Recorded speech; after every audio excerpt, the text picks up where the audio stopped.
उनके किसी भी नेता के बारे में गलत शब्दों का इस्तेमाल नहीं होना चाहिए। राजनीति के अंदर में ये बंद होना चाहिए। लेकिन भारतीय जनता पार्टी को सबक लेना चाहिए कि लगातार पार्लियामेंट के अंदर में इनका एक सांसद किस तरह की भाषा का इस्तेमाल किया जो मैं यहां नहीं बोल सकता। इन्होंने क्या उसको सस्पेंड या टर्मिनेट किया, पार्टी से निकाल देते, तब आप एक मिसाल कायम करते कि नहीं हमारी पार्टी में भी कोई गलत भाषा बोलेगा उसको हम पार्टी से निकाल देंगे। इनके नेता कुछ भी बोलते रहते हैं। भदौरिया, मुझे ये नहीं पता कि आपकी कोई अभी भी अंडरस्टैंडिंग है, क्योंकि सारे शब्दों में कांग्रेस के खिलाफ बोलने में अभी भी आप हिचकिचा रहे हैं। भाई मैं बोल रहा हूं पनौती किसने कहा, पार्टी किसने कहा? अनुराग भाई मुझे बोलने देंगे, अनुराग भाई मुझे बोलने देंगे। हमारी आवाज विपक्ष की आवाज सत्ता के खिलाफ होगी। हाँ जी, राम राम भाई लोगों, जय श्री राम। कैसे हैं आप लोग? उम्मीद करता हूँ अच्छे होंगे। आपका स्वागत है हमारे चैनल पे। तो जी, आज हरा तोता फिर से उड़ने के लिए आ गया जी। काफ़ी टाइम बाद थोड़ी सी उसकी गर्मा गर्म डिबेट मिली है अमन जी के शो में, देश नहीं झुकने देंगे में। और हरा तोता क्या उड़ा है आज, क्या उड़ा है। मतलब बातें तो हरे तोते की सारी आप जानते हैं ना। हरा तोता अनुराग भदौरिया समाजवादी पार्टी के प्रवक्ता हैं, जो कि जिनका फेवरेट कलर ग्रीन है, हरा है, और हमेशा हरा कुर्ता ही पहन के आते हैं। कुछ भी पहनेंगे हरा तो पहनेंगे ही पहनेंगे, इसलिए उनको हरा तोता कहते हैं। तो जी आज फिर उड़ने के लिए आए हैं और आज उड़ाया गया है उनको अच्छी तरह से डिबेट में। आइए चलिए देखते हैं वीडियो को और बात करते हैं। पहले अनुराग भाई, चालू पार्टी की ऐसी भाषा, आपके शब्दों में चालू पार्टी, मैं थोड़ी ना, मतलब अखिलेश जी ने बोला था, जो आपके बगल में खड़े हैं कांग्रेस पार्टी, अखिलेश जी के शब्दों में चालू पार्टी की ऐसी भाषा की वजह से ही क्या आप लोगों ने गठबंधन से अपने आप को किनारा किया? देखिए, और कांग्रेस को क्या गठबंधन की पनौती मानते हैं इसलिए आप अलग हो गए? देखिए, मैं एक बात तो हमेशा से मानता हूं कि राजनीति में भाषा की मर्यादा होनी चाहिए, चाहे किसी भी दल का कोई व्यक्ति हो। भाषा की मर्यादा को कायम रखना चाहिए। चालू मर्यादित है? नहीं, सुन तो लीजिए, मैं अपनी बात चालू कहा था, चालू मर्यादित है। चालू और दूसरे शब्दों में बहुत फर्क है। अच्छा, चालू मर्यादित है? बिल्कुल मर्यादित है। चालू कोई गाली नहीं है। ठीक है, राहुल जी चालू नेता है क्या? जब चालू पार्टी, बात सुनिए, मैं अपनी बात कह लूं। सवाल यह है कि जब से भारतीय जनता पार्टी सत्ता में आई है, आपने भाषा को, देश की जो राजनीतिक भाषा को बिगाड़ा है। बिगाड़ने की जिम्मेदारी इन्हीं के ऊपर जाती है, क्योंकि इन्होंने ही भाषा को जिस तरह से हर चीज के अंदर में जाति धर्म को जोड़ देते हैं। अरे भाई, आप देश के अंदर में विकास की राजनीति क्यों नहीं करते? मैं तो सवाल पूछता हूं, आप कह रहे हो अभी हमारी इकोनॉमिक जो स्थिति है अभी तीसरे पायदान पे विश्व में आ जाएगी। अच्छी बात, आना भी चाहिए, हम चाहते तो एक पायदान पे आ जाए, लेकिन उस पायदान का दिखाना तो हमें दिखाई तो पड़े।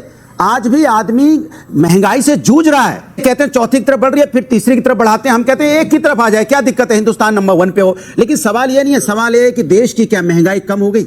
क्या जो आप महंगाई पे जोर मारते थे कि समाज के अंदर जब गरीब आदमी या कमजोर आदमी अपना थैला लेके घर के बाहर निकलता है तो जो महंगाई उसको जो थपेड़े मारती है वो लौटते लौटते परेशान हो जाता है। उसको इससे मतलब है कि उनके किसी भी नेता के बारे में गलत शब्दों का इस्तेमाल नहीं होना चाहिए। राजनीति के अंदर में ये बंद होना चाहिए। लेकिन भारतीय जनता पार्टी को सबक लेना चाहिए कि लगातार पार्लियामेंट के अंदर में इनका एक सांसद किस तरह की भाषा का इस्तेमाल किया जो मैं यहां नहीं बोल सकता। इन्होंने क्या उसको सस्पेंड या टर्मिनेट किया, पार्टी से निकाल देते, तब आप एक मिसाल कायम करते कि नहीं हमारी पार्टी में भी कोई गलत भाषा बोलेगा उसको हम पार्टी से निकाल देंगे।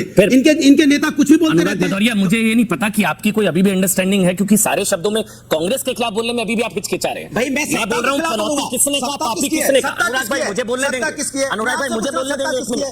हमारी आवाज विपक्ष की आवाज सत्ता के खिलाफ होगी। अनुराग जल्दी से कहना चाहता हूँ, अपने चिरकुट नेताओं से हमारी चालू कहना पार्टी को तो ठीक है, संविधानिक है, मर्यादित है।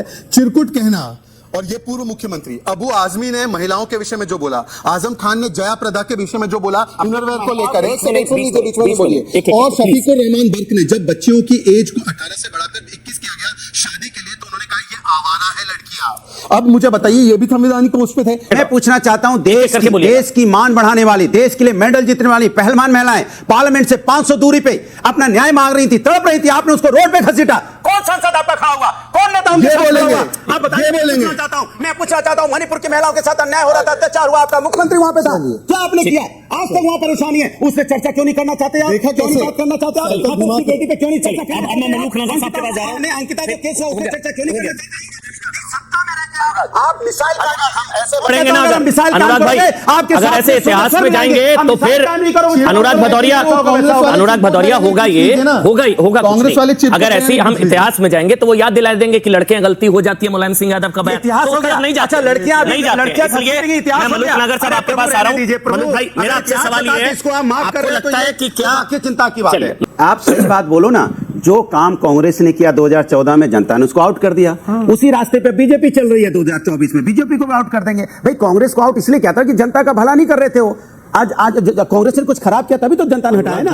अब हम कांग्रेस की बात करते करते मेरा आप 14, 17, 19, 22 में इनको आउट किया है। अभी आप कह रहे हैं कांग्रेस बीजेपी में कोई फर्क नहीं यही है। बात अब मैं विजय भाई आपके पास आ रहा हूं। क्या कर रहे हैं? बोले कांग्रेस को छोड़ रहे हैं। क्यों चिंता है? कांग्रेस को कौन कहां क्या कर रहा है? कांग्रेस बीजेपी से अच्छा लगा इन्होंने लक्ष्मी शब्द का इस्तेमाल किया, लेकिन हमारे लिए शब्द नहीं है वो देवी है। अभी लक्ष्मी शब्द है। अरे मैं मुसलमान हूं भाई, आप हिंदू हो, कम से अरे कम बोलने लक्ष्मी दो को शब्द भाई। नहीं बोलते। अरे लक्ष्मी शब्द है। अब अनुराग आज बीच में नहीं बोल रहे हैं, इसलिए लक्ष्मी शब्द है तो मेरे दिल को बोलने दीजिए भाई। अच्छी बात है, लक्ष्मी जी की बात ये कर रहे हैं, लेकिन ये भूल जाते हैं जो बेटियां हमारी होती हैं वो लक्ष्मी रूपी होती हैं।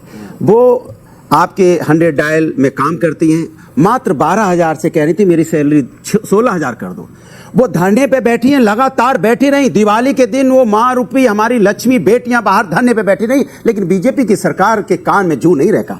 दिवाली उन्होंने को बाद में हम लोगों ने उनकी दिवाली मनवाई उनके साथ जाके। समाजवादी पार्टी के राष्ट्रीय अध्यक्ष ने अपने घर में उनको बुला के दिवाली मनाई, लेकिन सरकार के कान में जू नहीं रखा। तो फिर आप किसकी बात करते हैं मुझे समझ में नहीं आता। मैं तो खुश हूं कि अब राजस्थान के विषयों पर बात होगी, और यहाँ पर जो चीख रहे हैं ना, इनके तो समाजवादी पार्टी का अध्यक्ष कौन है राजस्थान में ये भी पता नहीं होगा नाम। तो ये काहे बीच में बोल रहे कौन है? कौन है बताओ? कौन है? कौन है?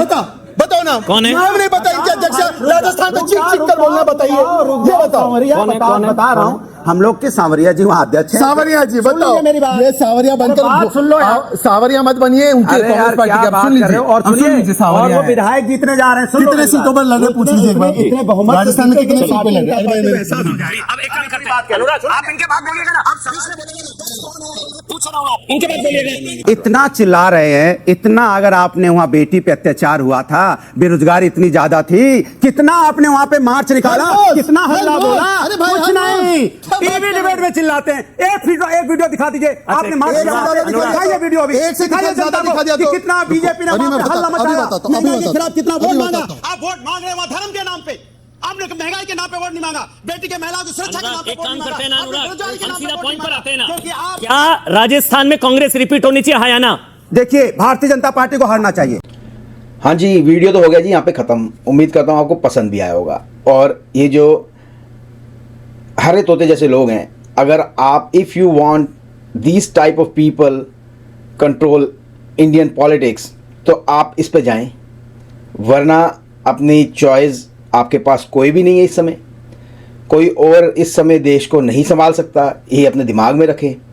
लेकिन हरे तोते को उड़ाने में मज़ा बहुत आता है, जो कि मतलब कोई भी उड़ा देता है उसको। अमन भी उड़ा देते हैं, और मतलब जितने भी होस्ट्स हैं ना, जो एंकर्स हैं, रूबी का लियाकत हैं, वो उड़ा देती हैं कई बार। तो चल उड़ जा और ये फिर से शाम को नोएडा के किसी स्टूडियो में बैठा होता है, न्यूज़ के स्टूडियो में, और एक ही बात बोल रहा होता है, महंगाई महंगाई महंगाई।